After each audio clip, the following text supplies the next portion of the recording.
when your thoughts are not reality, they're just thoughts. And the way that you create that separation is through observation, not trying to fix it, because fixing it is getting into it. It's Connor? Yes. Nice to meet you, Connor. I'm Alok or Dr. K, whatever you prefer. All right. I've watched a lot of your stuff. I know. Okay. Yeah. So tell me, man, how you doing today?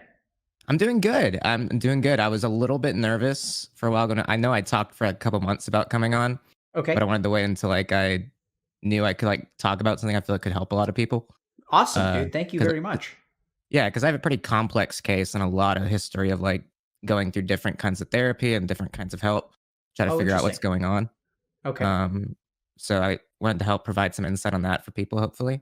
Okay, awesome, dude. Um, That's yeah. actually really awesome of you, and I think very kind of you. And to also think a little bit about, a lot of people feel like they share problems with other people, but I think it's really thoughtful to spend some time until you're ready, to sort of talk about things in a productive way, which is really cool. And Yeah, I this, think something that I've learned is that like with all that I've dealt with is like it, the way I see mental health issues is it's really hard for me to put labels on specific things. Like I might be diagnosed with like depression, anxiety, OCD, all this stuff over the years. Um, but I feel it just manifests in different ways in different people. So like even put a label on something is so like and then like be like for this issue you need this medication or this kind of treatment.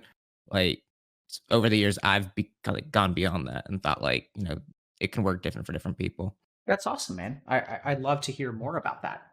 Do you want to just tell us a little bit about what your journey has been like, or I mean, where do we Yeah. how do we start? Yeah, I mean, so I mean, I started streaming on Twitch in high school. Um, but that was after all this had started. So in like 7th or 8th grade, I was doing great. I was super social, super happy. It was never down. I was always doing great. And then around like end of middle school, early high school, I had began to develop really bad anxiety and like a lack of motivation to go to school a lot of the time. Um, and I couldn't really pinpoint whether that was like social anxiety, whether that was depression, what it was, but it was really difficult at the time to deal with. And my family was concerned because I wasn't going to class. And Can I as ask you a that, couple questions about that? yeah, What do you mean by anxiety? I would wake up in the morning and just have like a pit in my stomach about even getting up and getting out of bed to go to school. And I couldn't exactly pinpoint why. It was felt like a million reasons all at once. Like my brain was moving so fast, I couldn't even understand why I didn't want to go. I just knew I didn't. Okay. Um, that's something that, like, as I've begun to understand anxiety, I can pinpoint that feeling and get what it is. Because at the time I didn't really know, and I would Okay. just kind of blame anything on anxiety. Okay. Um, and then as I got through high school, everything got progressively worse pretty much throughout the years, and that's when I started streaming, was to kind of get an escape from it. Um, When you say and everything got worse, what does that mean? What does everything like mean? I would not be involved in as many social events. I would be kind of to myself a lot. A lot of my friends would be concerned, but I'd be, I'm fine, I'm fine, I'm okay. Um, Did you feel okay? no, not at all. I felt terrible all the time. I was very depressed. I was very anxious all the time. What does Um, depressed mean? no motivation and just a complete lack of feeling. And then if I do feel something, it pretty much always finds a way to manifest itself as sadness. Okay. Um, or Wow, just that like, sounds rough, yeah. man. No, yeah, it was Sounds a really very hard time. isolating.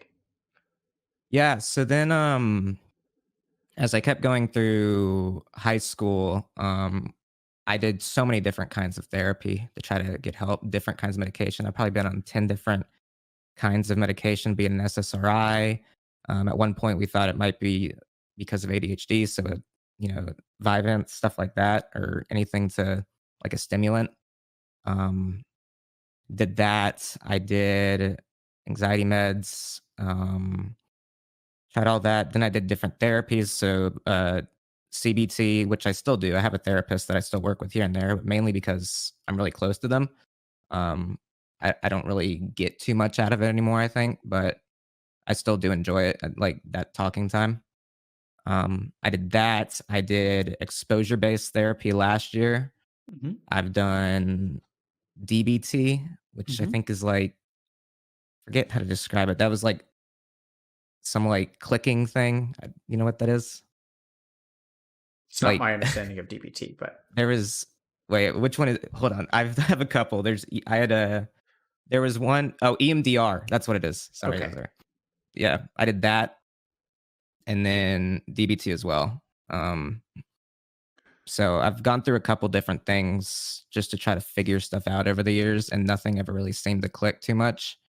Um, Once I started getting through high school, with relationships specifically, I would be extremely anxious and extremely overwhelmed with emotion in relationships, be it friends and especially like romantic relationships. Like I would just overthink everything. It would consume me every day.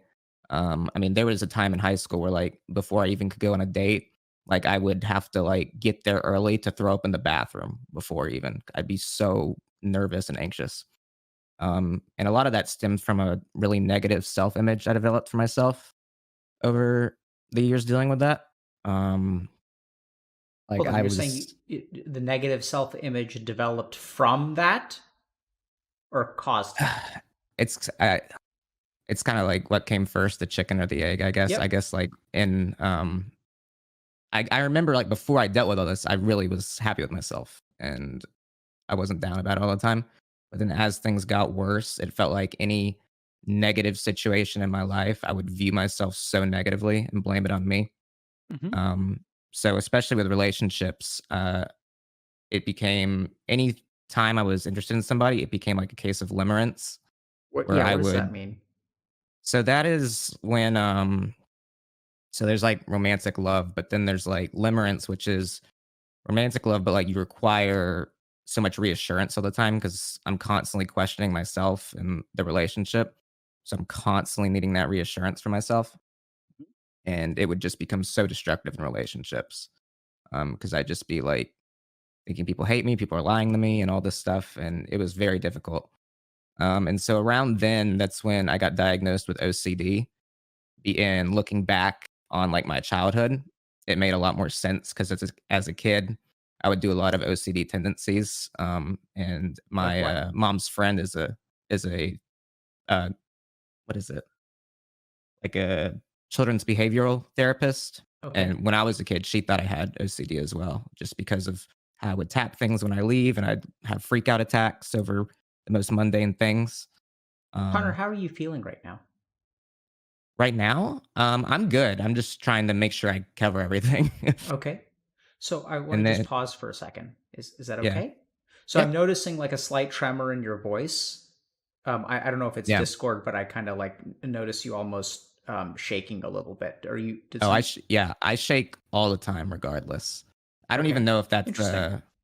yeah, I've always been shaking for a long time. My chat will actually make fun of me and be like, whenever I show my hands on stream, they'll say like earthquake or something Uh huh. because like I'm just always shaking.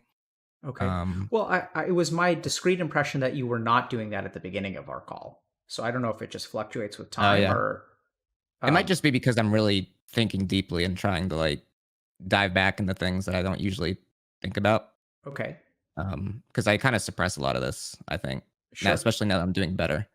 Okay. Um, Yeah. Sorry to but derail you. I just wanted to no, check you're in. good. You're good. Okay. I'm just trying to remember everything So and get you the were telling timeline us right. that someone close to your family thought that you had OCD growing up because you used to tap things. Yeah, that and just other like behaviors that I can't totally remember right now, but it was when I was a Okay. kid. Um so then after going through the proper channels, I got diagnosed officially with OCD, specifically ROCD, relationship based OCD, where it doesn't Okay. really it's not really as much physical as it is social and mental. Um, reassurance, different things, stuff like that. Um, that became a bit of an issue. And so then it was like I had so much diagnosed for me that I was like, I don't even know what to tackle. Like I was just Sure. like, what do I do? Like, do I take a medication for this? Do I tackle this? Is there I know you talk a lot about like root causes and like looking back. So I Hmm. was like, well, is there like a trauma or something? And I couldn't pinpoint anything. Um so yeah, I did a lot over the years. The most helpful thing was last year when I did exposure based therapy. I went to a place in Florida for the summer, got an apartment and stayed over there and got help for that over the summer. And that was the most helpful thing, but it still didn't like fully feel like fix my issues the way I wanted. Like, because my biggest thing was What I do you always felt want? like I felt like I wasn't myself a lot. Like when I stream and I was like behind the computer, I felt like I was being me. And I was like, this is like I'm me again. This was my escape. And then whenever I would go out and like my escape from the constant anxiety and the social issues that I was facing. And then whenever I'd go off stream, I'd instantly kind of go into like a shell again and sort of fall back into anxiety or depression or other things.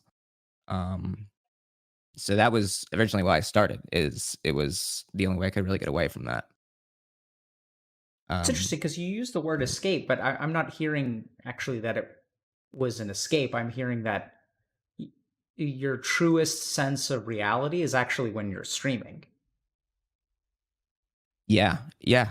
You know, Uh, it's interesting because people will probably look at streaming and like I can imagine that mental health professionals may call that an escape. Is societally we sort of call gaming and streaming and computers and all that kind of stuff like escapes from real life. But I think actually what's really bizarre is that sometimes we can be our truest selves through the internet, yeah, and that's when we don't have to worry about judgment from other people based on what we look like or what our ethnicity is or what our sexuality is. We can just be ourselves.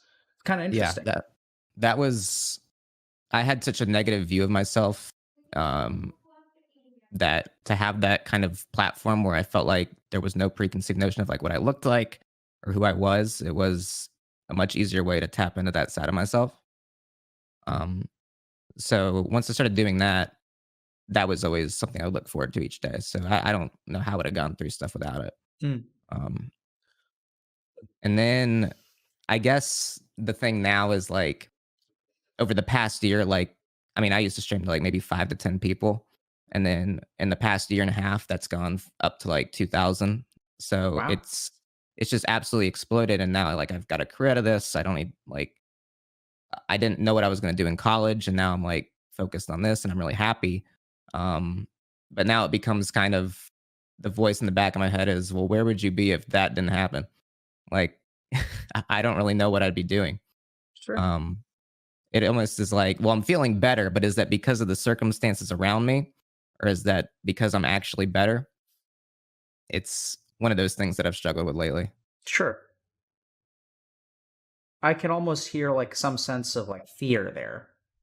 Yeah, there is. That There's like if all this collapsed in a day, like if suddenly I couldn't strain anymore, or something happened or whatever, like what would I do?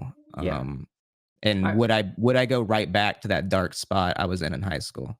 Yeah, it's kind of interesting because when when we start to feel better, and if you're thinking about like circumstances, like if I'm better because I have more viewers, the really scary part about that is it doesn't really mean you're better at all. It just means that there's some circumstance in your life that's kind of propping you up, and if someone takes Right. that away, they take away all your progress.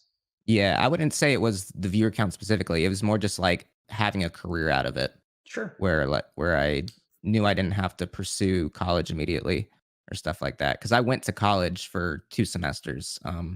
Once I got out of high school, I the only reason I enrolled was because I knew if I saw all my friends go off to college and I was doing nothing still and still dealing with what I was dealing with, I would just be even more depressed. Yep. So I was like, "Okay, I'm going to enroll and at least do, like, 2 or 3 classes just to be a part of something, to get my brain out there."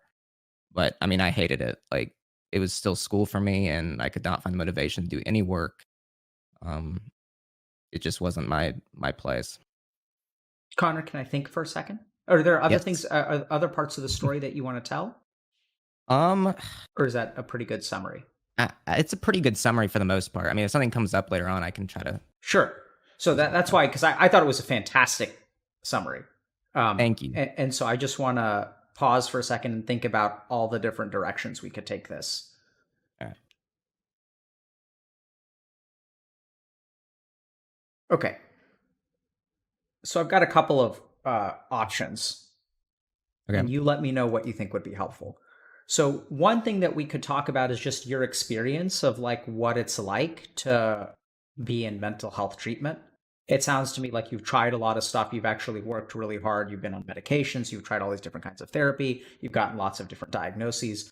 Just how can we sort of like think about that and understand that? Like, what's going on? Like, what's helpful? What isn't helpful? What's it been like to get labeled with all these different things?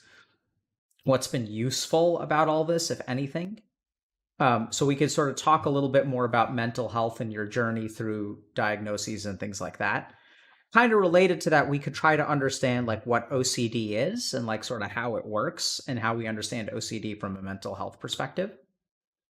Another Yeah. thing that we could try to do is sort of think a little bit about like the root cause, right? So you've tried lots of different therapies and things like that. And you mentioned things like viewing yourself negatively and your mind sort of overthinking and you being consumed by your thoughts. And we can try to really sort of figure out, like, as you mentioned, there's something that transcends diagnosis, right? There's Yeah. some kind of like basic suffering. I'm just going to call it suffering, but it may be like a way that you view yourself, or it may be the way that your mind works, which, if you talk to half a dozen mental health professionals, they're going to call it different things. But for you, the experience has always been one thing. Even Yeah. though your diagnosis may have changed from year to year, it's not like you randomly got a different, like you started with anxiety, then you randomly got depression 1 year later, and then randomly got Right. ROCD. It's always been that one thing. So what is Right. that thing and how can we understand it? Yeah. Another I option. oh, Yeah, go ahead.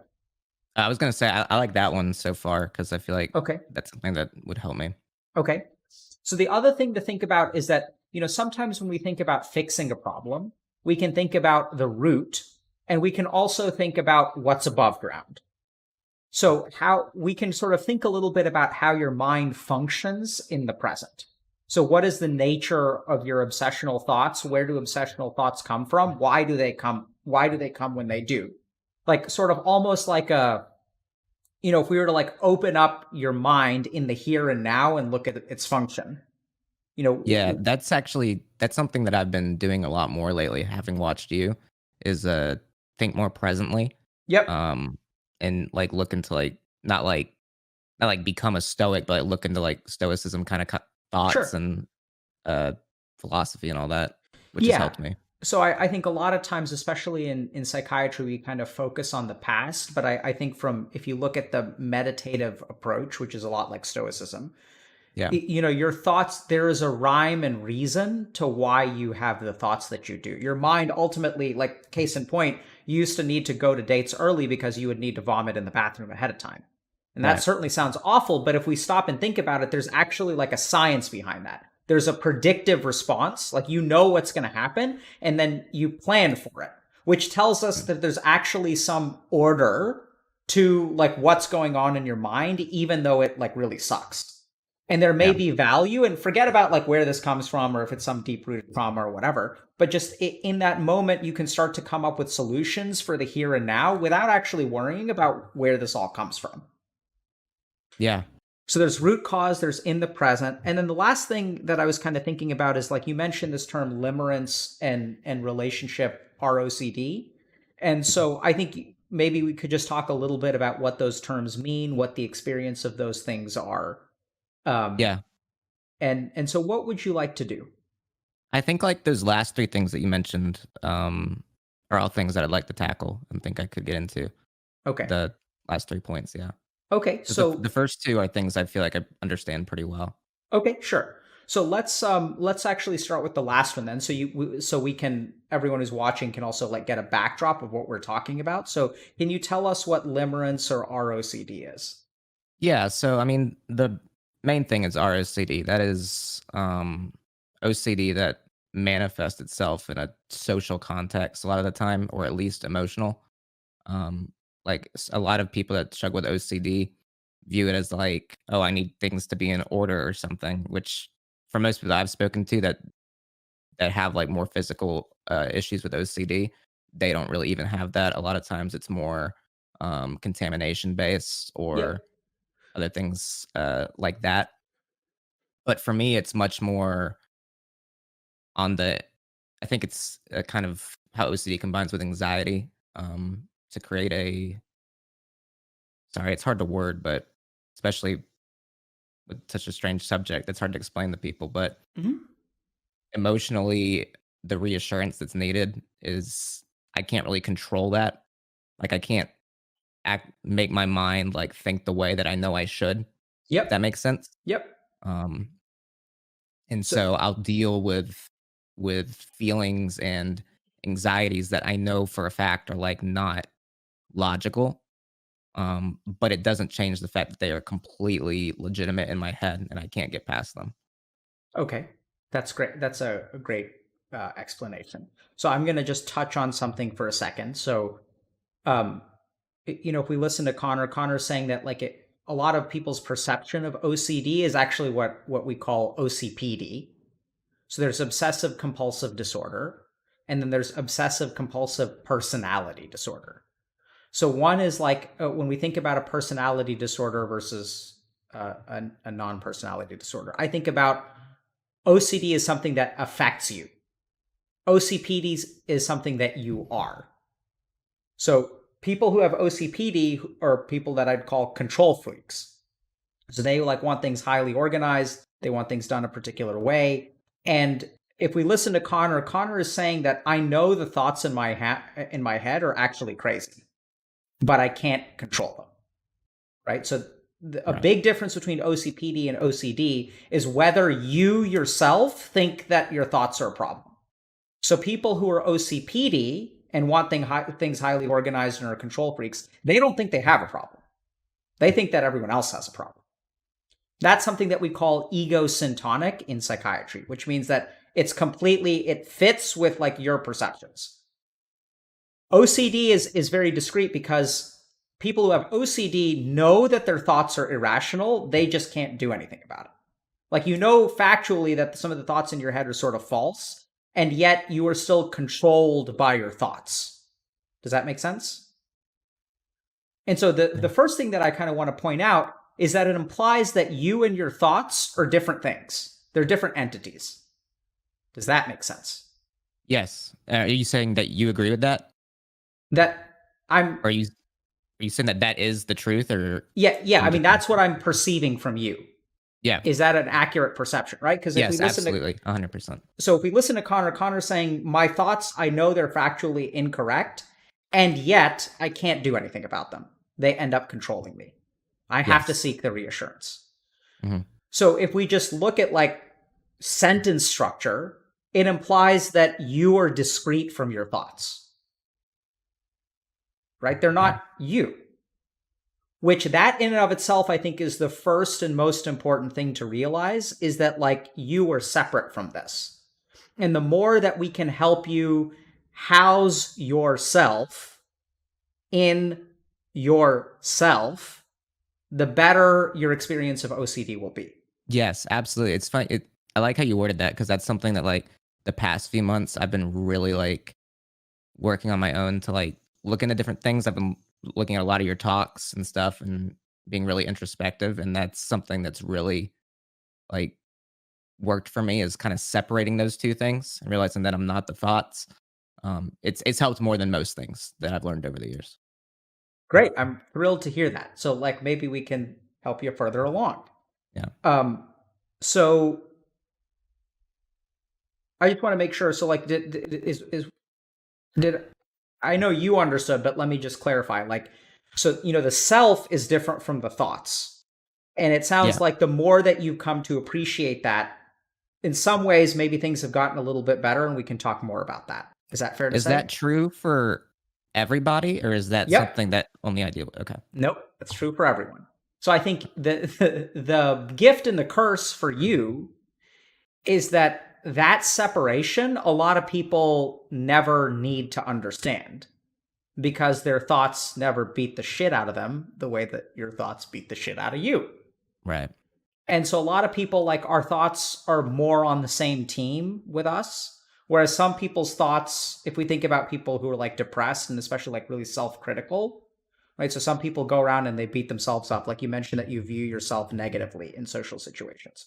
So it's almost like your thoughts are attacking you. And Right. And then it so, becomes a circle of my thoughts are attacking me. I end up behaving in a way that I'm not happy with. Be like I'm more enclosed. I'm not acting like myself, which then makes things actually worse. And then I'm sad again. And it's just a circle of yep. anxiety in that regard. And so let's just think through that circle, okay? So you're a piece of shit, right? Right. And then you Yes. close yourself off. And then what happens is you start to panic because as you see yourself closing yourself off, you know that things are not going to go well socially because you're doing, it's not just your thoughts anymore. It's like you're not talking when you should be talking. Yeah. You It start to almost see, becomes like a blankness almost. Like I'm not even like, I can't even think about what to say. I'm just blank. yep. And then, but the thing is, the self in you recognizes that you're blank. And then as you recognize you're blank, you realize like there's this horrible, like self-fulfilling prophecy that starts to arise in your mind. Oh no, it's Yes. happening again. Hmm. Right? Absolutely. Yeah. Oh no, it's happening. And then what happens is it happens. And then people ask you, hey, Connor, do you want to go grab dinner after we're done with class? And then your mind is blank. And you kind of look at them like this. And then they're like, okay, man, we'll catch you later. And then they leave. It can, And yeah, then, something like that. right? And then what happens is you go back to, I'm a piece of shit. Except this time, it's not an irrational thought. This time, it's true. I am a piece of shit. Right? This time you Right. have evidence. Like this time, like you actually know you just screwed it up again. And now we Right. get And to the that's, yeah. cycle. Because now that you're even more sure you're a piece of crap, it's gonna make closing yourself off even worse. It's gonna make the self-fulfilling prophecy even worse. You're gonna draw even more of a blank. And then it happens again. Yeah. And then you're It's even that same worse. circle. Yep. It's that same circle in so many different situations. That same process. Can you tell us, just give us an example of one more?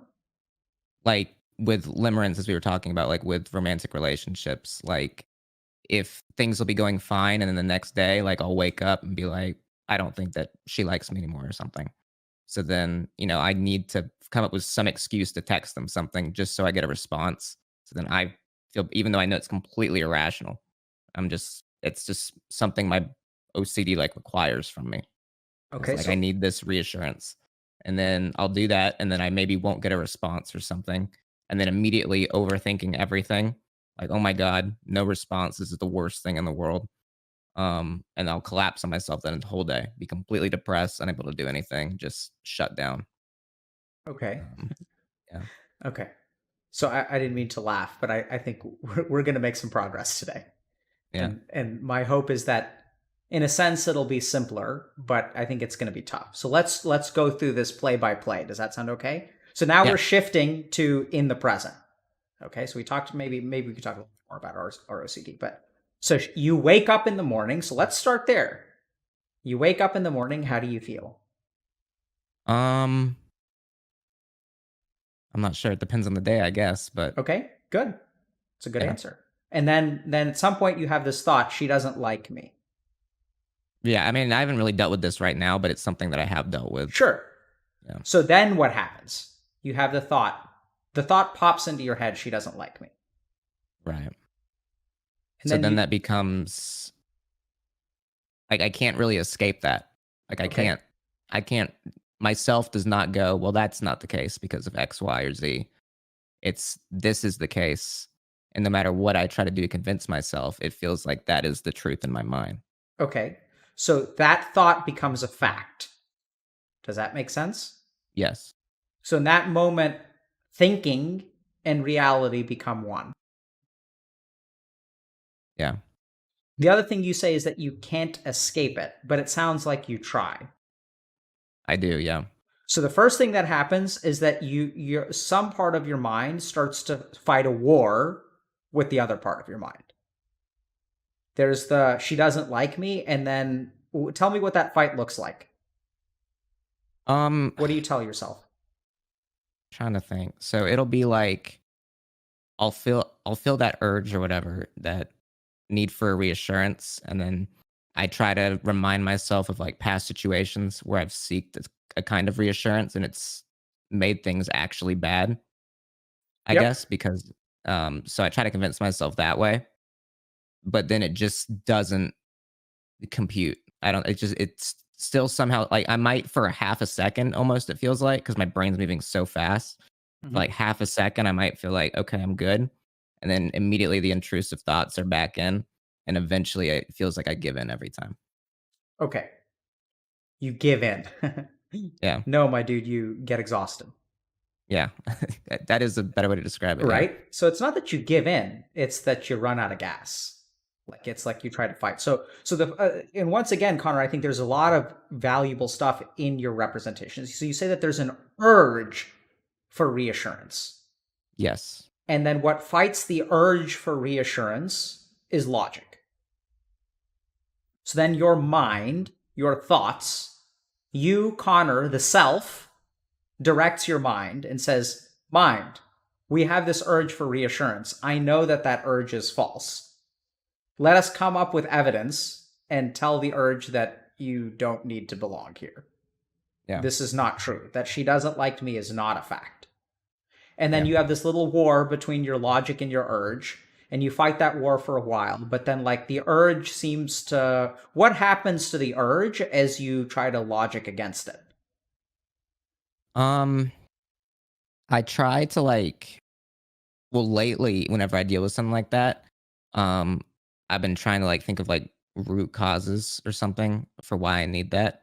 So that's lately whenever I deal with shit like that, that's what kind of becomes. And Good. the only thing that I really go back to is like a negative self-image. And so I'm like, well, I feel like I need this reassurance because I feel like I'm not good enough or I'm not like I don't like myself, so why would anybody else like me? Something like that.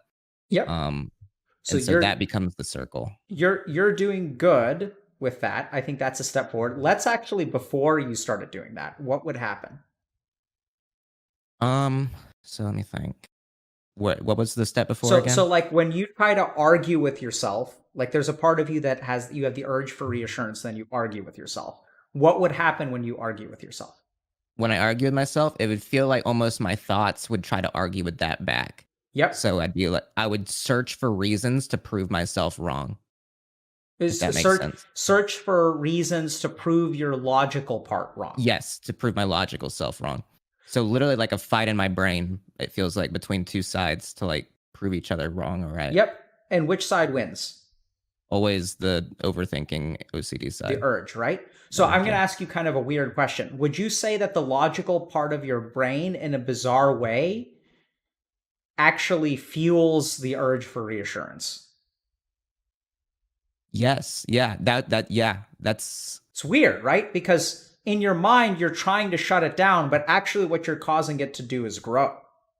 yeah, that's actually one thing that one of my doctors told me like a year ago was like the people that are like the most introspective, and she used the word smart, but like just understanding their mind and really try to like solve this, they almost struggle more Mhm. because they trust themselves and understand themselves. And so when they have these distortions, like when I have these distortions, it's very tough for me to differentiate between what is fact and what is wrong because it feels like I should be able to trust myself. Yeah, I think that makes sense. I would use slightly different language, but I think Yeah. the general principle that the more that you argue with, let's call them OCD thoughts, for lack of a better term, or the urge for reassurance, the stronger it gets. And then your logic eventually gets spent, and then you're left with the urge for reassurance. And then what do you do? What happens when the urge for reassurance wins in a relationship? then I become like too clingy. I'll be too like I just am not acting like myself. Yep. Um Who are yeah, you acting like?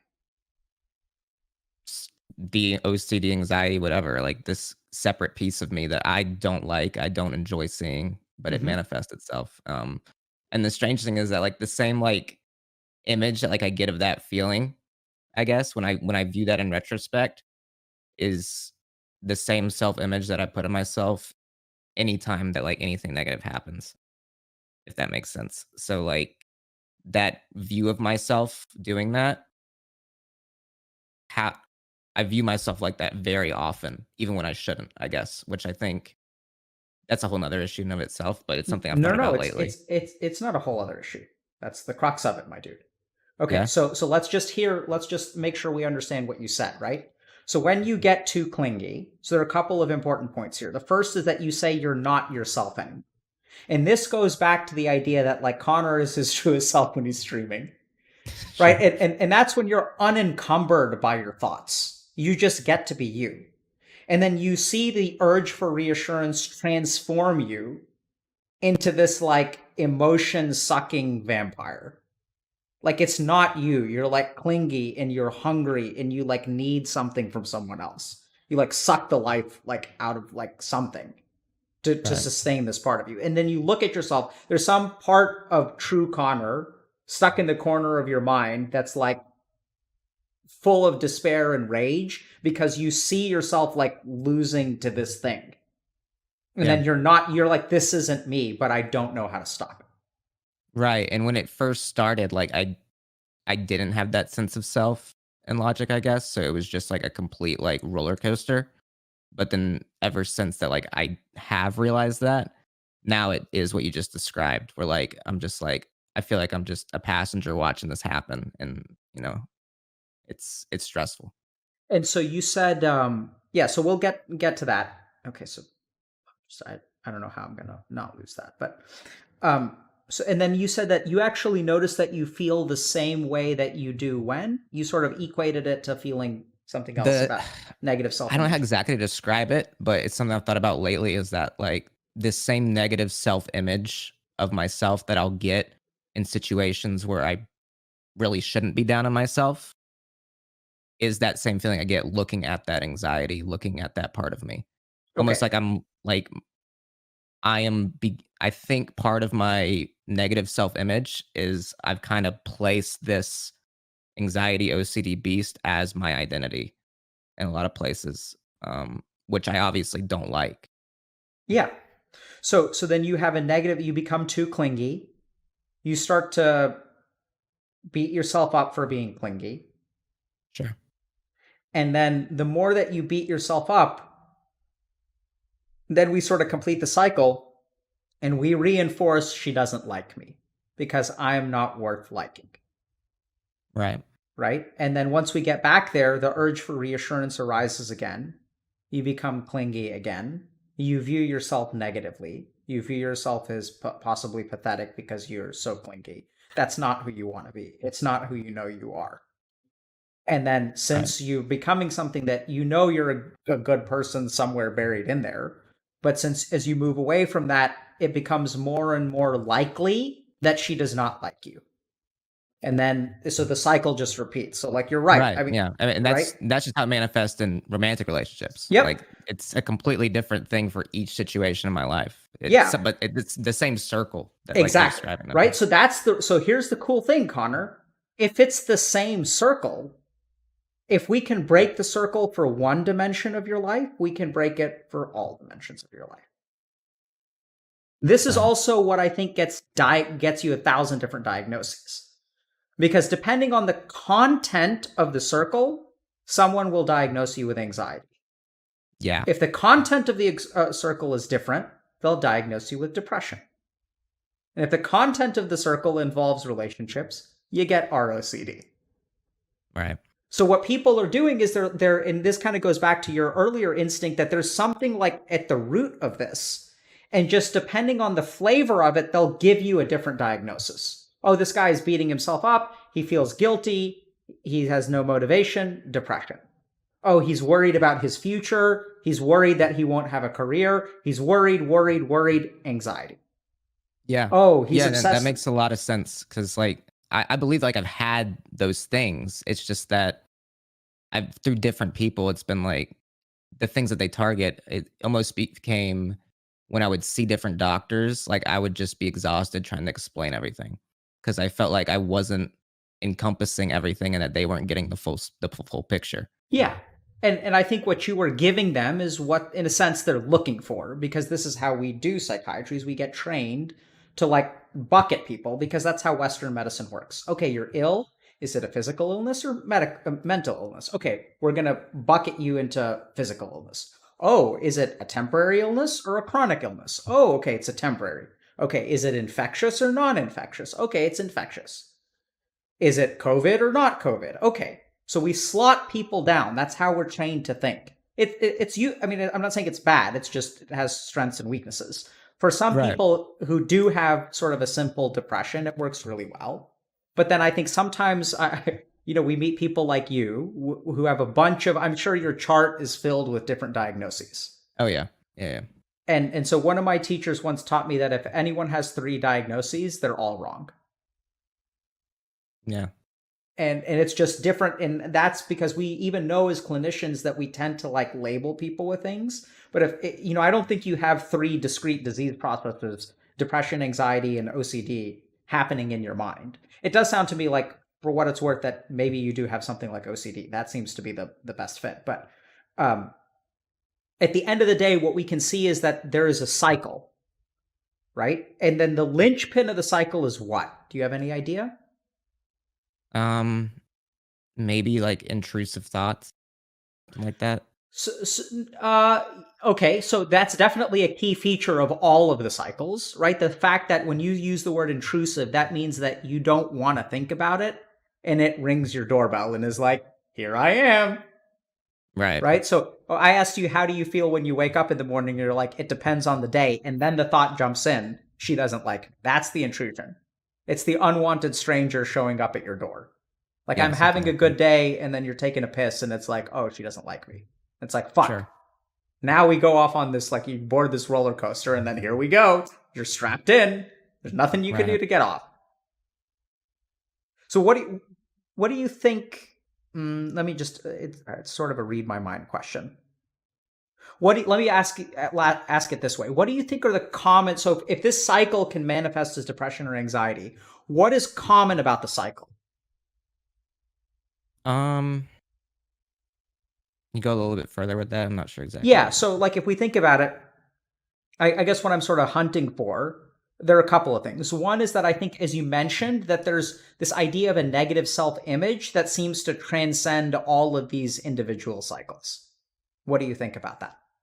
Yes, I agree. I think that that's something that I've come to realize is that at the at the core of it, in a lot of ways, it always comes back to how I view myself Okay, in so some ways. then we Yeah. get now we get to the theoretically the root of it. How do you view yourself? Um, yeah, not very well a lot of the time. Tell me Um, about I'm that. I'm really hard on myself a lot. Anything that I do wrong or things around me, I usually end up blaming on myself or thinking about what I could have done better. Okay. Physically, I cannot stand seeing myself on camera or in the mirror or anything. I just pretty much anything about me, like I'm very hard on myself. Um, When you see yourself so in the mirror, what kind of thoughts do you have? I immediately get the same anxious down. That's the exact feeling that I get when I make that reassurance mistake is what I get when I see myself in the mirror. Okay.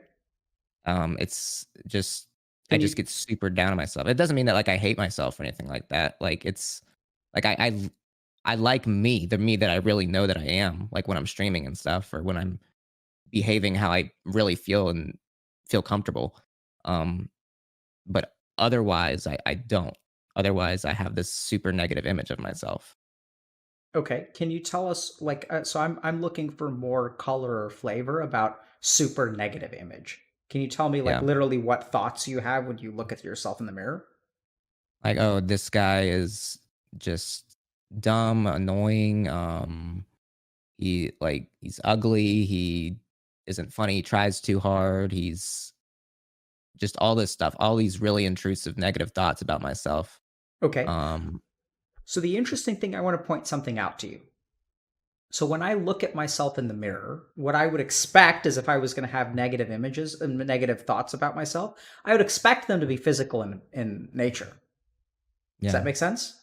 Yeah, and a lot of times they are. Yeah, but But it's here's the almost interesting. things that like yeah. Yeah, go ahead. No, you can keep going. No, I mean, I didn't mean I to. think it's interesting because you only said the first thing that you said is he's dumb, right? Yeah. And I think I might have just been beating around the bush. I mean, there definitely is a physical element there, like no, that I get really hard on myself for. I agree that But there's a physical element, but what I think is really, really notable is that there's a lot more than a physical element. So the first thing that right. I want to point out to you is that your criticisms of yourself do not stem fundamentally from the outside world, right? Because if they were purely physical, then that would make sense in a weird way. But the fact that Yeah. you can look at yourself in the mirror and say, this is a guy that tries too hard, like, how the fuck? If I showed you 1,000 pictures of people's faces, how on earth does anyone know who's a tryhard and who isn't? It just Right. completely does not compute. So the first thing that I want to point out to you is a lot of what you believe about yourself literally cannot come from outside you. Yeah. Yeah. Okay. So then the I question, huh? no, yeah, I'm processing that. Makes sense. Absolutely. Right? I Because get like what you're if saying. you just looked at yourself and you're like, oh, this guy's ugly, he's overweight, his hair is Sure. funny, he's got a big nose, like whatever, needs to trim Right. his sideburns. Like if those are the kinds of thoughts, like that would sort of make sense because it's coming from your sense organs. Like it's you're beating yourself up for your appearance, but you're beating yourself up when you see yourself in the mirror because it evokes something about you that is not based on your appearance. It's just like you have this idea of yourself Mhm. as being crappy in some way, which I think you've started to realize. Right. So the other thing, okay, so let me ask you this: when did you start to have that opinion about yourself? I think it was around when everything really started to take off, like probably around early high school. Um, What happened around early high school? I don't think that I've constantly been trying to figure that out. That doesn't really feel like anything happened. Okay, Um, it just kind of felt like as the world around me was like people were growing up, becoming more mature and stuff, like I almost felt like thrust into a position to grow up as well, maybe, okay. and didn't feel quite ready. I don't know. I'm trying Did to you pinpoint feel anything. like you weren't as good as they were? Yeah, in a lot of ways. I've always been a little bit shorter than everybody, so I was like everybody else is going through growth spurts, and I'm 5'5", and everybody is still growing. And there was stuff like that. There was a sense of well, all my friends are playing sports and doing all this cool stuff, and working out every day, and I like playing video games. Um, and I'm not really doing much because this is before my stream and all that. So I was pretty I don't know, I felt different from a lot of people. And then, like, the people that shared interests with me, like, that did, like, video games or stuff like that, was not really a crowd that I like to be around, for a variety of reasons. Whether it just didn't work together, they didn't like their humor, or like, I had a desire to be social, and a lot of these people weren't as social, so I fit in with a different crowd. Yeah, so I think Connor, sometimes when I ask like where did that start, a lot of times people think that it has to be something like big and dramatic. Yeah, Like, oh, like for my 13th birthday, like my dad didn't show up and he told me I was a piece of shit. And then like yeah, that shattered me. Like we try to think about something traumatic. But in my experience, what happens is like you see how this is a cycle, and with each iteration of the cycle, it grows. yeah, So the really interesting thing is that everyone sort of looks for some dramatic source, myself included, for like the origin of your problems, where if we really think about it, if it grows with every cycle, it can start with a tiny seed, the most insignificant of experiences. And then you run through the cycle and it levels up. And you run through the cycle and it levels up. And then in high school, it starts leveling up every day. At the Right. end of Yeah. high school, it's leveling up twice a day. It paid for the XP buff. And now it's getting really good at grinding. It's got end game gear. It's got its farm patterns down. Every relationship, it grows and it grows and it grows. But it can Yeah. start from a tiny little seed. Like I see what you're saying to like make the video game analogy, but that is actually the case where it felt like anytime I would make progress, like it would almost become stronger in a different Yep. way. Like I would may if I got past it at all in a day, then it would come back in a different way Yep. and defeat me again. Yeah. So, and I think that goes back to the urge. Okay. So now can I draw? Yes. Okay. So we're going to see if we can help you out. How are we doing so far, Connor? Any questions? I'm good. No, I'm really getting somewhere. Okay. I'm hoping other people can get help out of it too. Okay. This is definitely a new experience for me because I don't usually go on camera. For the most part, most of my streams are no camera. Oh, really? So doing that with talking about serious stuff is definitely new for me. How are you feeling about all that?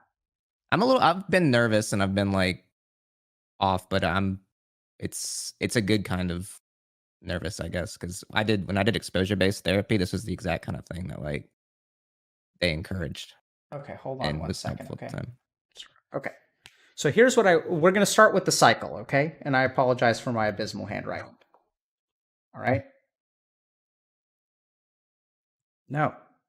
Okay. So the cycle is stop it. She doesn't like me. Okay. So this is interesting because then you said there's an urge for reassurance. Do you want to Okay. place this under like this specific kind of situation, or because like she doesn't like me is just like an example, right? Yep. Yep. That's okay. Yeah.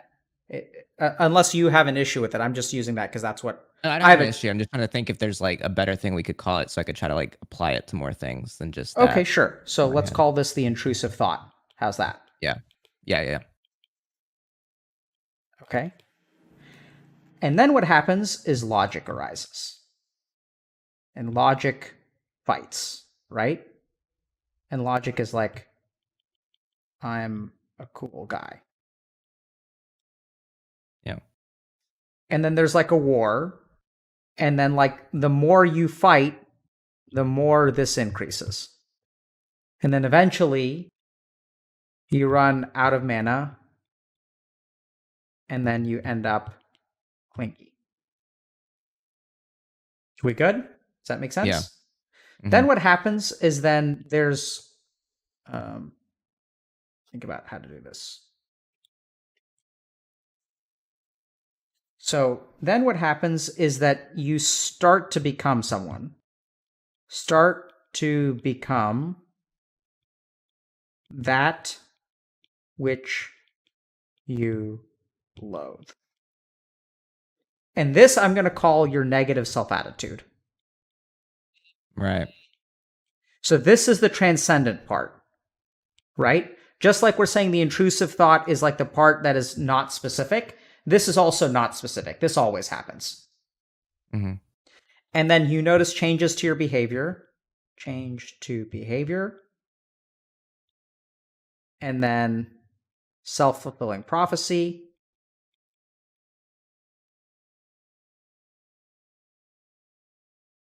And then we can go all the way back to she doesn't like me.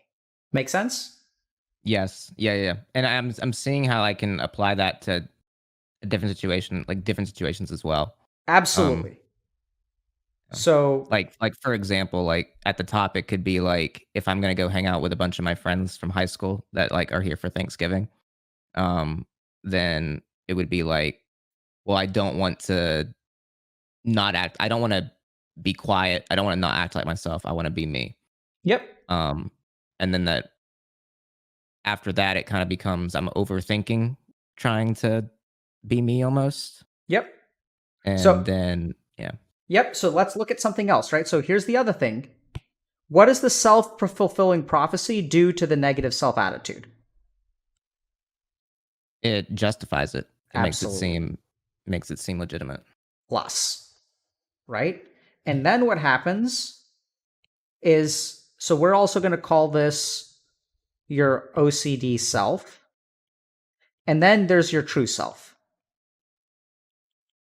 And what happens is, like, anytime your negative self attitude increases and the self fulfilling prophecy increases, there's a fight between your OCD self and your true self. This is you saying, I'm not this way. This is not who I am. And the OCD self says, fuck you. This is exactly who I am. And Right. see, And here's the proof. Look at what just happened. Yeah. absolutely. And then so this conflict ends up leading to hopelessness. We haven't used the word hopeless yet, but what do you think about that? Yeah, that's a great way to and how it's felt over the years, Yep. especially at a lot of different moments when Because, you're like, just like, here's Connor in the corner of your mind, and he's fighting against this thing, and he's trying so hard. Connor, you've tried so hard. You've seen so many doctors and done so many different therapies and so many different medications. yeah, And this fucker over here wins every single time. And so no yes, wonder you're yes. hopeless. Right? So then the question becomes, okay, so, like, what do we do about that? Yeah, and Right? like Like, that negative self-attitude, like that like my true self looking at the negative self-attitude, like that feeling of myself is what I see in the mirror. It's what I it's anything to do with me that I feel I'm not in control over is is that feeling. And then that leads to that hopelessness again in so many different situations. yep. So this is the cool thing, Connor. I know it sounds weird that I call it cool, Yeah. but, like, in so many different situations. So this is what I want you to understand. It is the very reason that you feel attacked on all sides and you're struggling in so many different places. It's all one thing, which can feel overwhelming, but it's almost like, like the one opening of the Death Star. Because the cool thing is that since this is all one complex in your mind, if you can pull the plug on one, you'll pull the plug on everything. So the very thing Right. that makes you feel overwhelmed because it's happening in every single place actually means that there's, like, one common vulnerable spot. And if you can make progress, this entire thing is going to come tumbling down around you. That makes me feel better, if anything, because over the years it's felt like it is so many different things that it's almost impossible to tackle. Exactly. But the very thing is that feeling, the more impossible it is to tackle, bizarrely, the more possible it is to tackle. Because it's Yeah. attacking you from so many different things. Dude, there may be something wrong with you, Connor. I don't really know. But I know there aren't that many things wrong with you. Thanks. Right? It just I doesn't make appreciate it. sense. Like, sure, I'll give you this, but it's about intrusive thoughts. It's about urge for reassurance. It's about negative self-attitude and self-fulfilling prophecies and cycles. And if we change this, we'll give you a different diagnosis. That's all. And it can feel like Right. all these different dimensions. When friends come over from Thanksgiving, when I go on dates, when I look at myself in the mirror, anytime I stream, anytime I go to college, anytime I do this, anytime I do this, it's one thing. Yes. And it comes down Yes, to yes, yes. this. Okay, so now I'm going to teach you a couple of tricks. Okay? All right. Here's the first trick. Okay? Questions so far? No, that's a really good connection because I'm just seeing the cycle in so many different things. Like Yep. be it when I would wake up to go to school and I just wouldn't want to go, and I wouldn't really know why, but it would just be a cycle of you need to go, you have to do your schoolwork. It's going if you don't go to school, you're gonna have more work to do when you get back, and it's gonna be worse. And then just the cycle of well, I don't care, I give up, I'm not going, and then it piles on, and Yeah, it just so yeah. I want to just talk about that for a second. One of the worst things that we do to ourselves is when we know we need to do something that's good for us. There's a whole special kind of shittiness that we put ourselves in when we don't do the thing that we know we need to do. Yeah. That strengthens this guy so much. When you know, every fiber of your being knows that you just got to go to school. Everything in your life would be better if you go to school. And then when you don't do it, the amount of self-hatred you buy yourself is immense. Yeah. And this is the crazier thing. We think that the more important something is, the easier it becomes to do. But bizarrely, the more important, the more of a no-brainer it is to do something, the more paralyzed we feel. But we think it's the exact opposite, and then we judge ourselves for that. We're like, it's a no-brainer. I have to go to school. It'll be easier for me tomorrow. I like going to school. I have fun once I go there. My friends are there. All of these different reasons. And we think that each of those reasons should inspire us to action. But if we actually are scientific, we find that the more reasons there are for us to do something, the more paralyzed we are. And the more reasons that there are to do something, the more this negative self-attitude grows. And the more this grows, the more it holds us back in everything.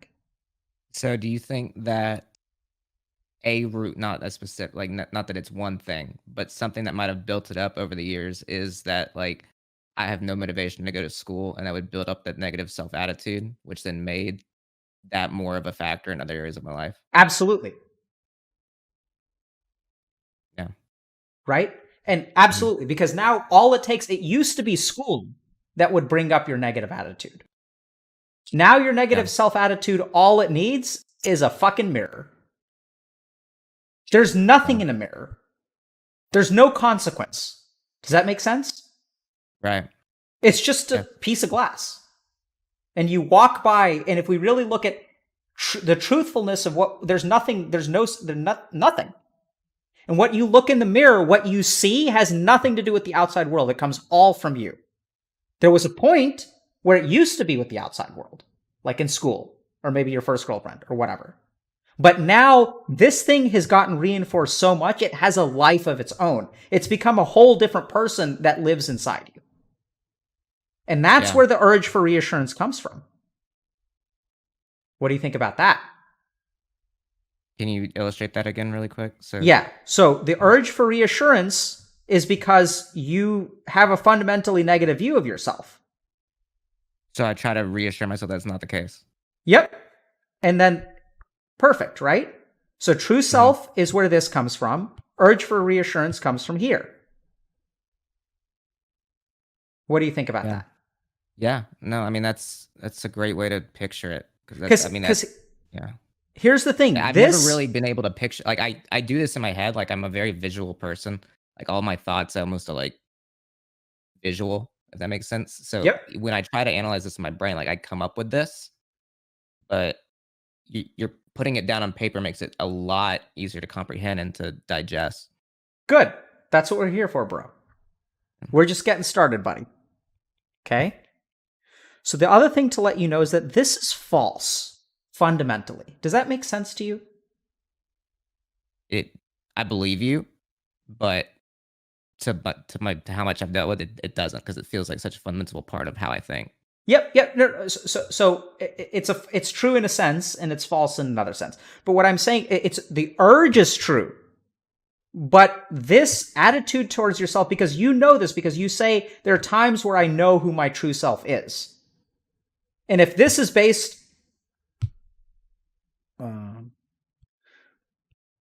if this is related, and we know that this is false, okay, then we know that, like, this can't be true. Does that make sense? Yes. Right? Because we sort of know, like you even said at the very beginning, if we talk about the nature of OCD, it's being unable to not believe things that you know are false. You know the thoughts in your head are wrong. You just can't stop believing them. Yeah. Right? It's weird. We you know you shouldn't believe it, but you can't help it. Yeah, and then it gets to a point where I've dealt with it for so long that part of my part of me, part of my logic has almost given up to a point where I'm like, absolutely, maybe it is right.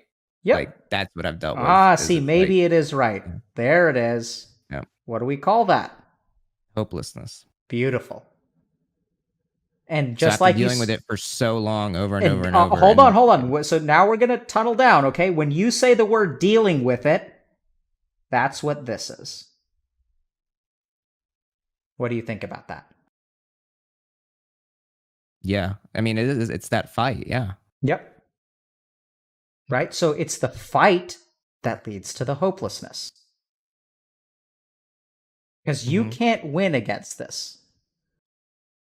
So what do you Right. do? Any ideas? Well, if it's the fight that leads to it, then I imagine it's something to do with not fighting. Beautiful. Right? So this is in the East what we call acceptance. Did you ever try acceptance and commitment therapy? ACT? Um, I, I think it might have been part of my exposure-based therapy. Yeah, maybe. So this is going to sound kind of weird. But like imagine, so what I want you to do is like your OCD self needs reassurance, right? Hmm. Who does it need reassurance from? Some factor that isn't myself. Incorrect. That's what you've believed, Right. That's what I mean. Yeah. right? And just think Mhm. about it. What you need is for these two dudes to party up. Because here's the Okay. thing. At the end of the day, the reason your self attitude increases is because you're beating yourself up. That's what this is. You say that again? The reason that your negative self attitude is increasing is because you're beating yourself up. Because there's a Right. versus here. The urge for reassurance, the logic is like, no, no, no, bro, don't feel that way. You're wrong.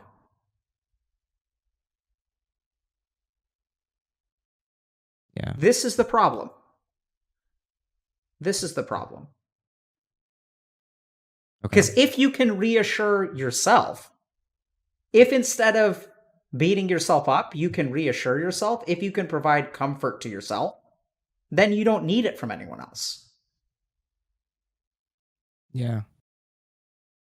And I think bizarrely, that's what you've started to do, whether you realize it or not.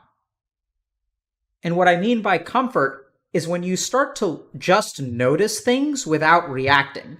So I don't know that you've gone as far as providing comfort. What I think you've started to do at the least is just let this thing be without fighting it. Yeah. Because you've started Yeah. to notice, okay, my true self is over here, my false self is over here, so be it. I'm going to win some, I'm going to lose some. Yeah. But when you say that, you're not fighting.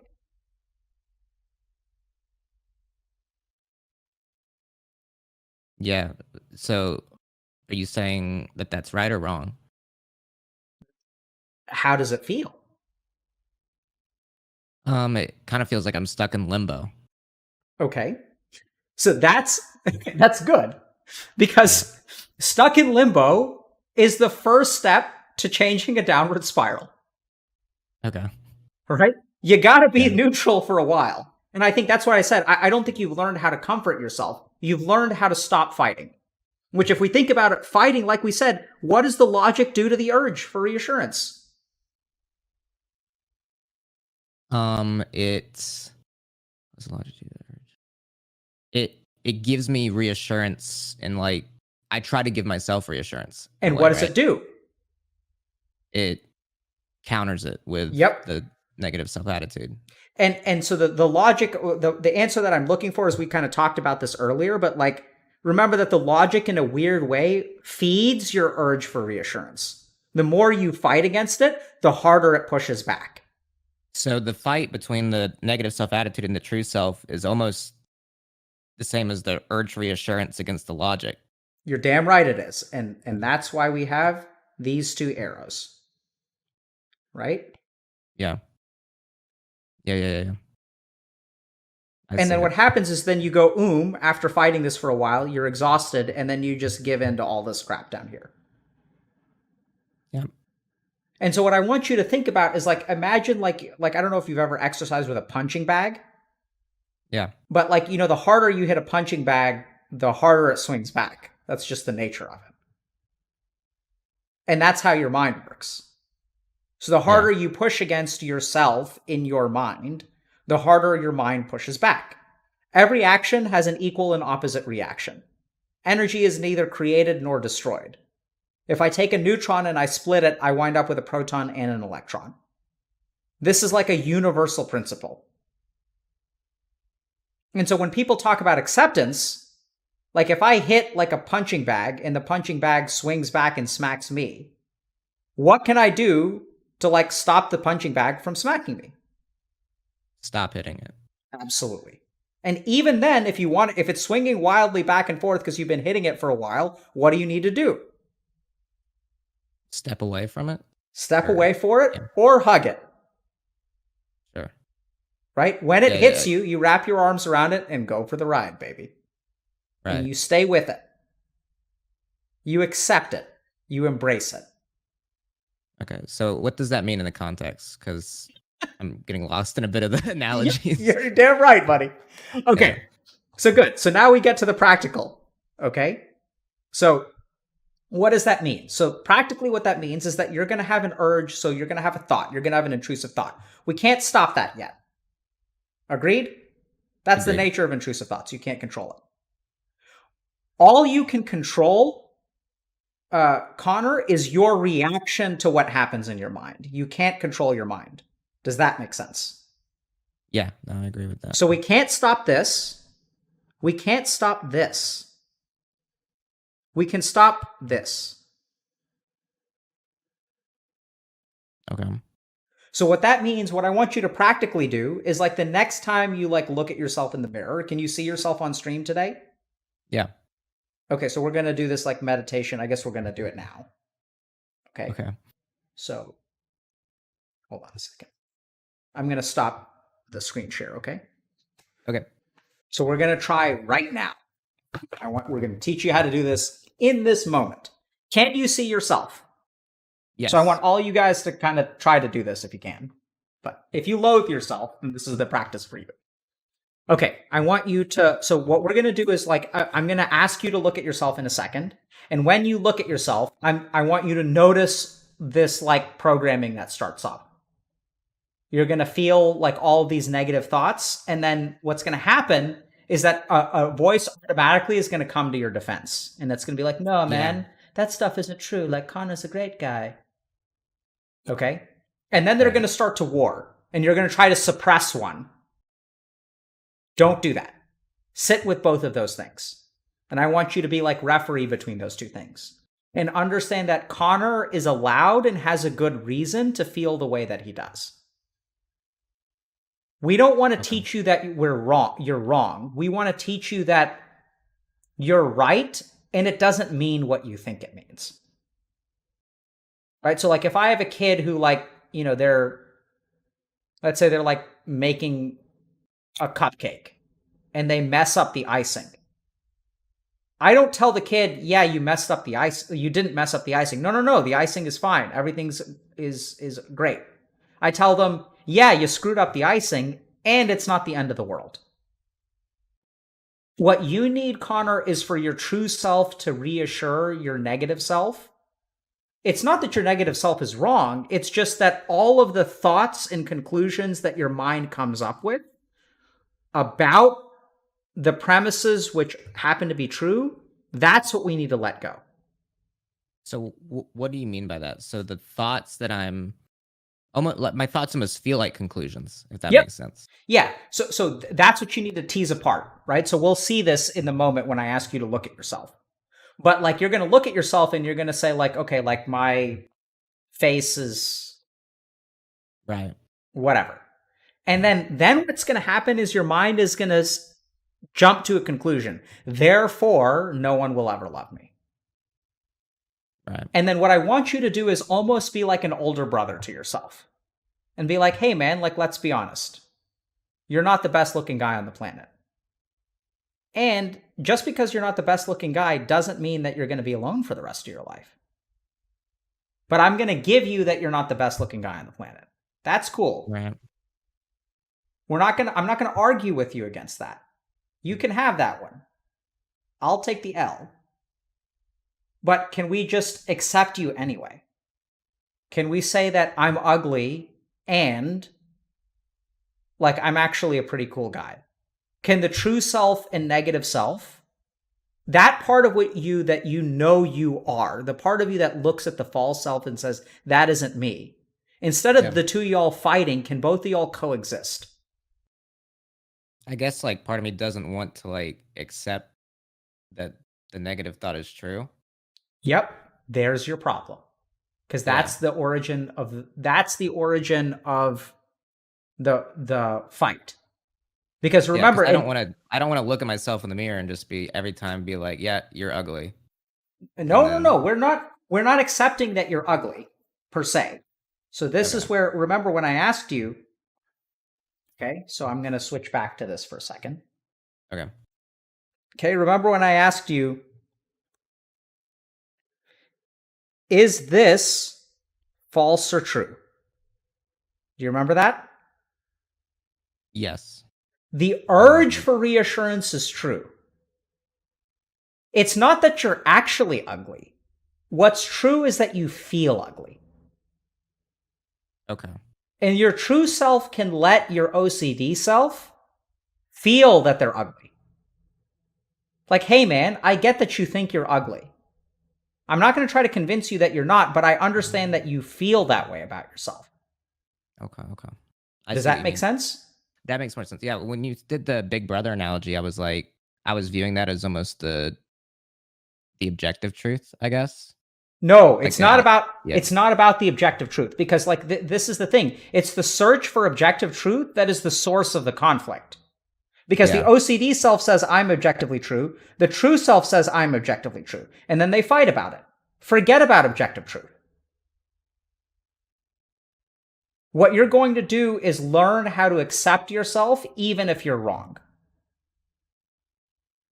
Okay. It's not about right or wrong. It's about accepting both sides. Yeah. Okay, we're going to try it and then we'll see if this like works for you or not. Okay, so now can you see yourself? Can you maximize your. I'll definitely try it off stream as well because it's Okay, definitely. sure. I imagine in my own like environment, it'll be easier than knowing I'm in front of people. but Good. So but yeah, we want it when it's harder, not when it's easier. yeah. Okay, so just maximize your own image. Okay. Give me a window into your mind, Connor. What do you see? So What happens? immediately, like I'm extremely critical about like how my mouth moves, how I see myself. Um, I'm almost like looking at myself and like seeing into my thoughts negatively. Okay, so close your eyes for a second and Okay. just watch all of that negativity arise. Okay, so like all that stuff could be true. We're not here to find objective truth. Do you see your response to it? Um, it's kind of just there. I'm like all those thoughts are there and I'm observing them.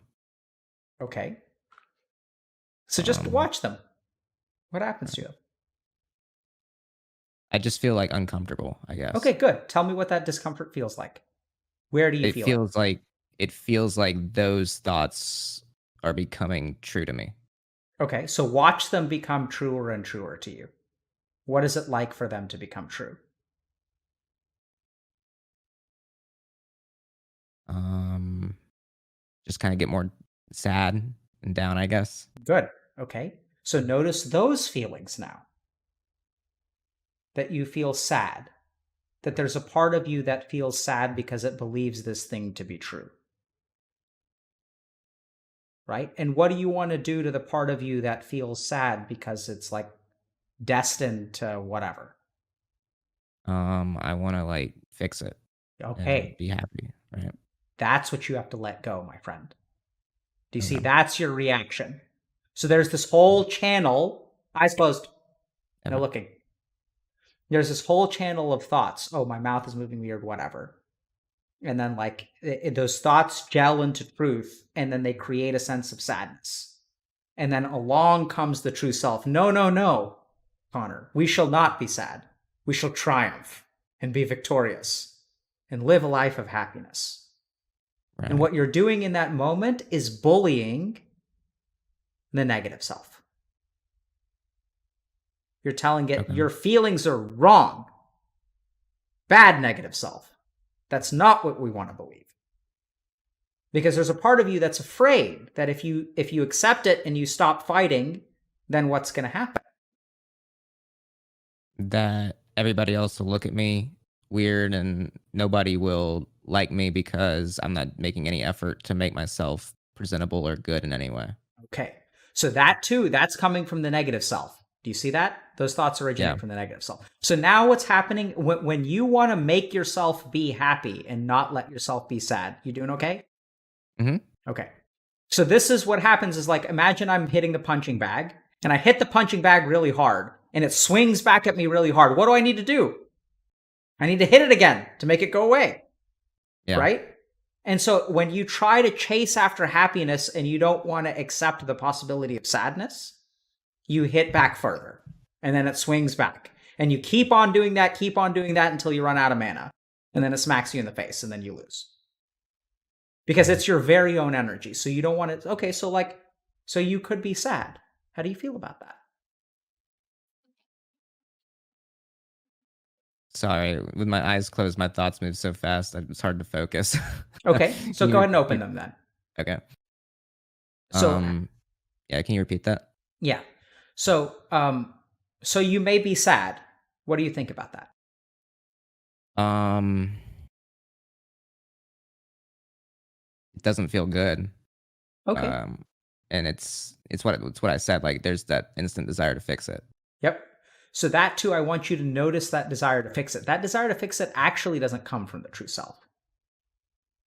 Okay. But notice that desire to fix it and just let it be there. And now I Okay. want you to think about the person that you are when you're streaming. Who is that? Does that person try to fix anything? Not in the same way. Absolutely. Right? So It's when not self-critical. It's more problem solving, if that makes sense. I don't know how to describe it. Yeah. Yep. I think it's very different. There's a difference between trying to fix something and trying to build something. I think your streaming self doesn't think that anything is broken. You're just striving for more. Right? It's about effort and growth, not about repair and security. It's offering the best of what you have. Right. And so when I'm not doing that, I feel like I'm almost always in a state of trying to reassure myself and make myself feel justified, I guess. Yep, absolutely. Right. So now what you need to do is like notice those two modes of operation. In the instinct, now you have to be really careful. The instinct is going to be, let me adopt the streamer mode of operation. Yeah. Let me do things this way instead of doing things that way, which is falling into the same fucking trap. Right, because I've tried that. Yep. There we go. It's the same trap. Not going to work. Just let yourself sit in the sadness and acknowledge for a moment that you're allowed to be sad. You're allowed to be hopeless. That there's a part of you that wants very hard to take this suffering away from you. And it is when we try to protect ourselves from the suffering that life gives us that we trap ourselves the most. Right, because like when I am feeling good, like those thoughts aren't even a factor. If that makes sense. So like during my day-to-day, my appearance and how other people perceive me is a factor that I'm constantly at war with. Yep. In this cycle. But when I'm feeling my best, that's not even a second thought because I'm not on camera. I'm not. I feel like I'm separated. Yep. If that makes sense. From what feels like realities. So that separation comes from observation. What do you mean by that? So you can't be separate from something. Anything that I observe must be separate from me. The seer and the seen cannot be the same thing. When I look at myself in the mirror, what am I looking at? Am I looking at myself?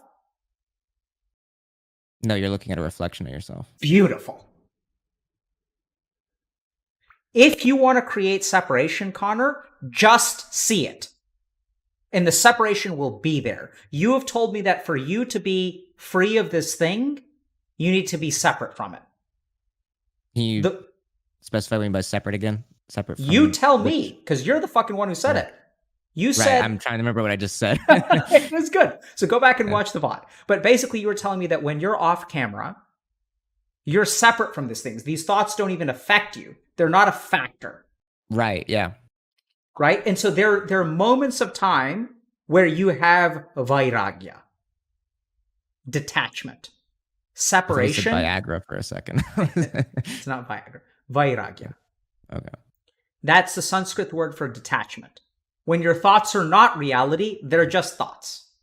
And the way that you create that separation is through observation. Not trying to fix it, because fixing it is getting into it. Just watching it happen. And when you watch it, because like, this is me. And then like, if I see it, like, it has to have distance. So when I ask you to stop and observe the urge and observe how you want to fix it, it'll naturally dwindle over time. Okay. And what you found, I see what you're saying. What you found is a shortcut to that dwindling process, which was streaming. And now we get to the idea of an escape, because when you're streaming, you're your true self. And how does that work? That's because you're free from all of these thoughts. I'm free from the physicality. I'm free from like the fear of like actual consequence, I guess, because it's easier to feel separate when I'm in front of a screen, I guess, even though there is obviously more consequence now that it's my career. But like, especially when I first started, streaming, like it felt like a complete disconnect. That makes sense. And so now here's the cool thing. So I think that's true.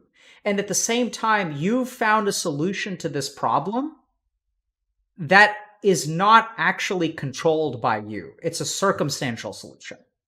Right. And that's what I kind of, that's why people call it an escape.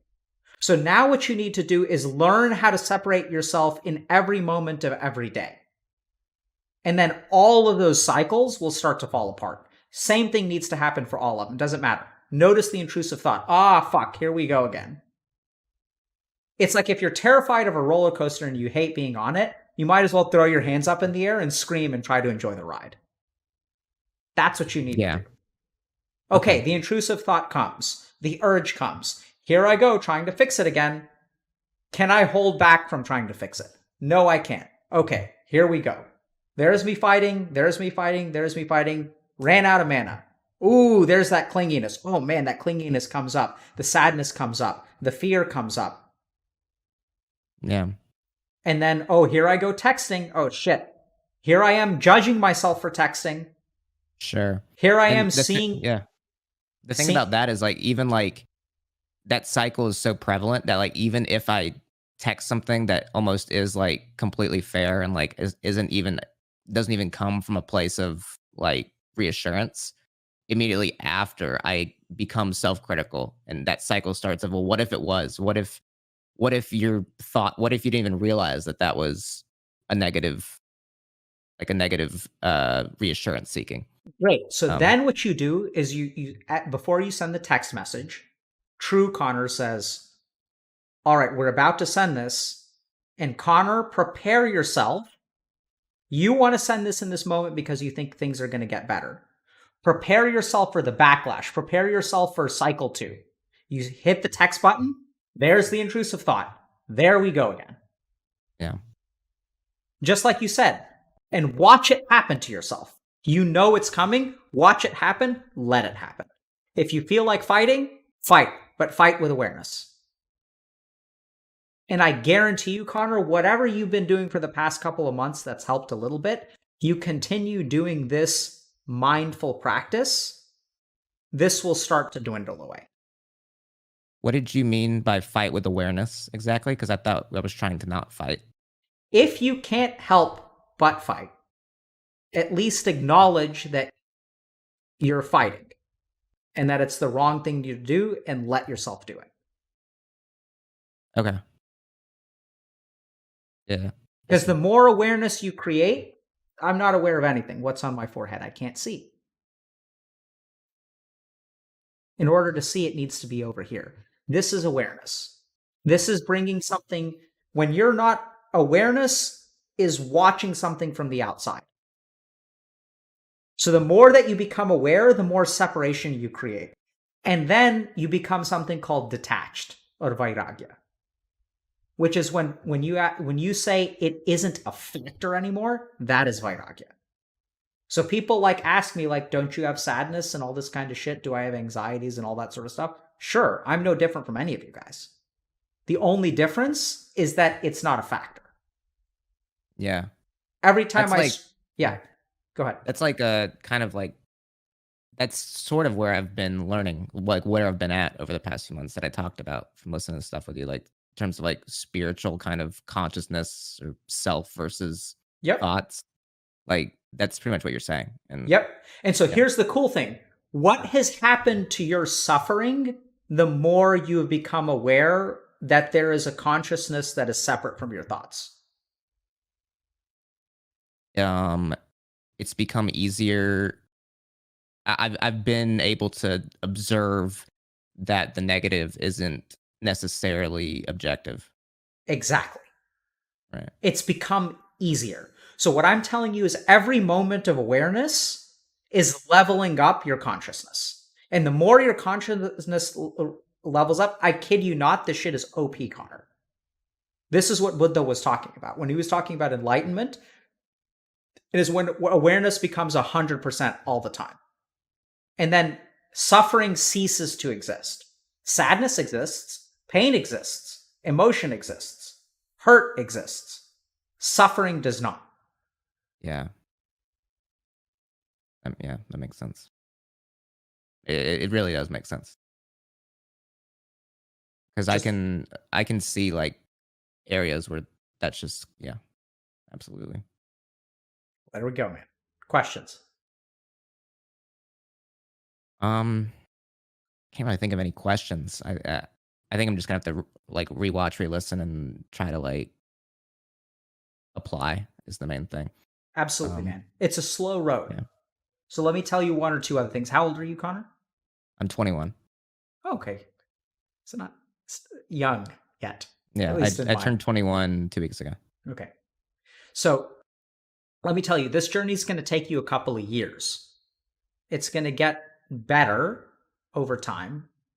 I don't know if you're ever truly going to be quote unquote free from this, but I do think you can get free on a level that will blow your mind.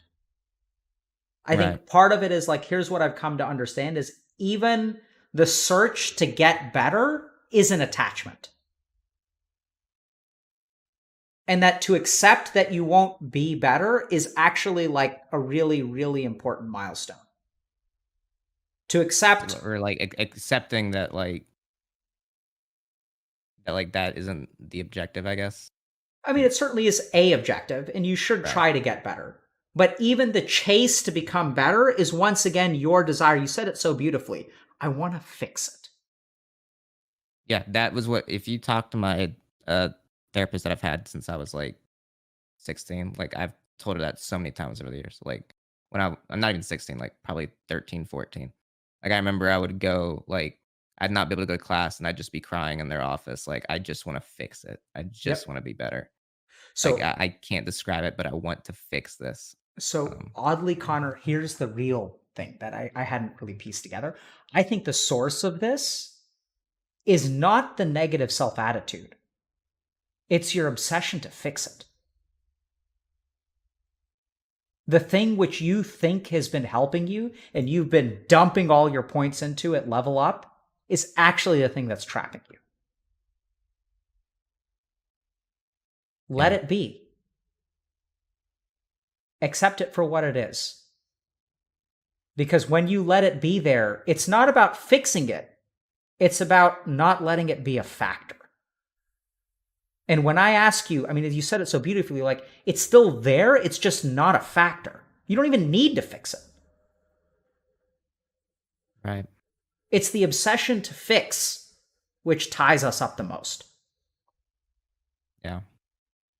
No, that's that everything that you said clicked today, but like that was like really like it's almost like an easier way to encompass all of it. Mhm. if that makes sense. Like the entire illustration you're trying to make and the idea of separation. The way you describe the fixing it thing kind of clicks on a more basic level, I think. It makes sense to me. So now I'll ask you, so I'll test you, Connor. And Yeah. now notice the anxiety rise because, oh my God, you're going to get tested. Is it there? I'm kinda. I mean, I'm pretty confident that I'm understanding a good bit of Okay. it, whether or not I can put words to it. I forgot my question. Okay, here's it's something along this vein. So, Connor, what is it that we're trying to fix today? um, well, I was trying to fix. In the end, I was trying to fix that I was trying to fix stuff. If that makes sense. Absolutely. Yeah. Yeah. So, another way to say that, I think, is in a sense, absolutely nothing. Right? Right, and So, that's hard to, like it's easy to misconstrue that in my head and be like, "Well, does that mean I'm not trying to get better?" But no, it's no, just that entire drive of just constant overthinking, constant, "What do I do? What is this, that? Why'd I do this?"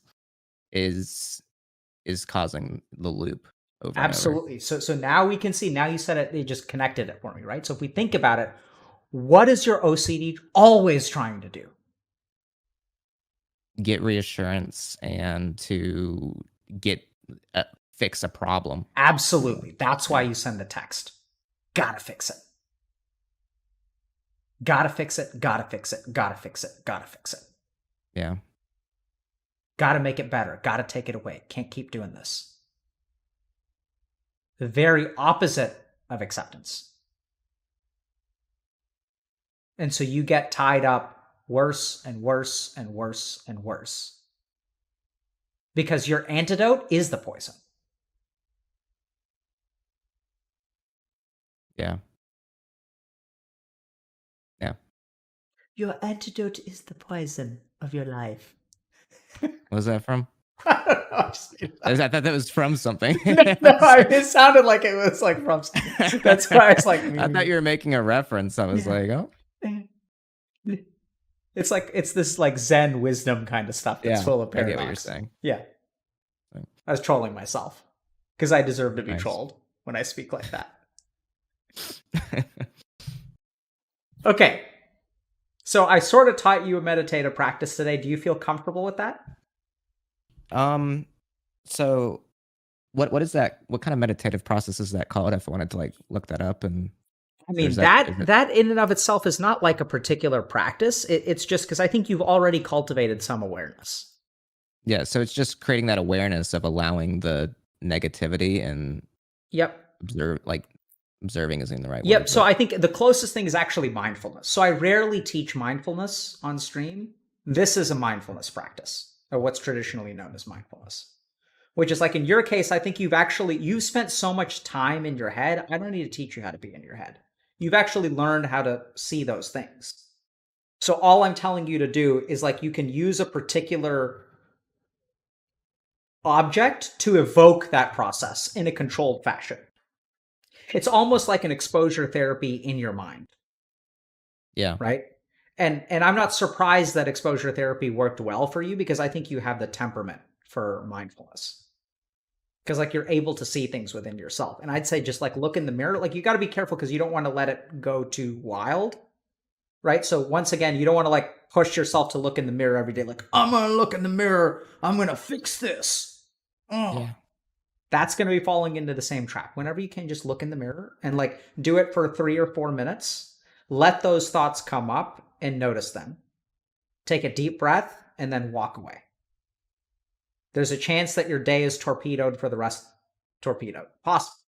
And if it is, let Yeah. yourself be torpedoed. Yeah. No, that makes sense. Okay. Yeah. Cool, man. This has helped. This has helped. Thank I you so hope it much, helped man. other people too. Yeah. Yeah. I don't know how much of it I wasn't really watching, but um, you know, well, I mean, hopefully, I don't know how far in the weeds we were and how applicable that was to other people. Yeah. I mean, But that was the big thing. Is like I wanted to help myself, but like I really want to make sure that like others Like if anybody else can get something out of that and like not go down an 8-year journey and maybe get a little bit, get there a little bit faster, then Yeah. that's what yeah, that's good. Yeah, cool, man. Well, thanks a lot for coming on, man. And no problem. I'm down again anytime. So, Okay. Yeah, yeah. so try this out for a little while and continue watching yourself. If you want to learn a formal meditation practice, you're welcome to do whatever else we do on stream. I think all that stuff will help. It'll Okay. train your mind. But I think in your case, really as you can try to grapple with this beast inside you from time to time. And Okay. and expose it to you, your non-judgmental self. And then I think you'll start to you'll continue to get better because you've started to get better. And for what it's worth, I think it's really awesome that you have tried so hard and have been in treatment because I think that's certainly very helpful too. Yeah. And like everything we talked about today, like it's a lot. And like I almost like feel myself after like, well, I need to make sure I get it all and understand. But like that's part of what you're talking about is kind of Beautiful. relaxing on that. That's And exactly what I'm saying. So now I'm confident you've understood. yeah. You want to fix it. You want to make sure you got everything you needed to, because then you'll fix it faster. Right? Yeah. But see, already you're noticing, oh, like there it is again. You see how pervasive it is. And since it's pervasive, it affects all avenues of your life. Yep. Good. Oh, Fantastic, man. Good awesome. luck. Do you want Thank to you, just Dr. tell us K. a little bit about your stream and stuff? Oh, I'm For people. just I just play video games and I try to make people laugh. That's all I really do. I play with friends a lot of the time. I'm friends with a lot of the bigger streamers that have been on here before, like Pokey, Miz, Blair, Cutie, everybody like that. So yeah, people have probably seen me around, but I just play video games. That's my main thing. Man. And And it's Connor Eats Pants.